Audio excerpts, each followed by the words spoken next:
अस्सलाम वालेकुम सर। वालेकुम अस्सलाम। अच्छा सर, अब एफबीआर ने पॉलिसीज़ चेंज कर दी हैं प्रॉपर्टी बेचने के हवाले से। अगर तो हम प्रॉपर्टी सेल करते हैं तो उसके ऊपर जो टैक्स लगता है, अब एफबीआर ने उसके ऊपर छूट दे दी है। तो सर प्लीज़ बताइएगा ये किन कंडीशंस में ये एप्लीकेबल होगा। एफबीआर ने कुछ थोड़ी सी छूट दी हैं प्रॉपर्टी बेचने के हवाले से।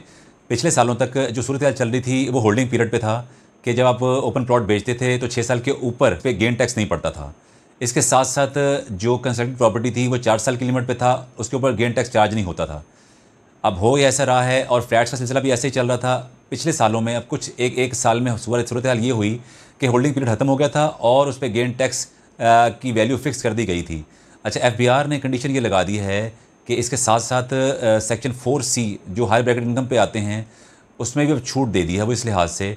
पर कुछ कंडीशन लगा दी हैं कि कैपिटल गेन जो चार्ज होगा वो नहीं होगा। वो शरायात कुछ ऐसी हैं कि जो प्रॉपर्टी आप बेचना चाहते हैं वो कम से कम 15 साल आपके होल्डिंग पीरियड में रहनी चाहिए और उसके साथ साथ उस घर में आप रहते भी हों। और तीसरी कंडीशन ये है वो प्रॉपर्टी अपनी वेल्थ स्टेटमेंट में डिक्लेयर भी करनी है। ये डिक्लेयर होती आएगी तो छूट मिलेगी। छूट के लिए ये कंडीशन लगा दी है कि आप उस टाइम पीरियड जब आप इसको बेचना चाह रहे हैं तब आपने कमिश्नर से इसका एग्जाम्पशन सर्टिफिकेट ही वसूल करना है।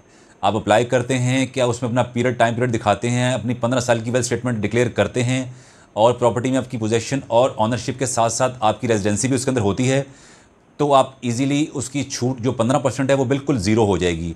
एग्जाम्पशन लेना बहुत ज़रूरी हो गया। बहुत शुक्रिया जी।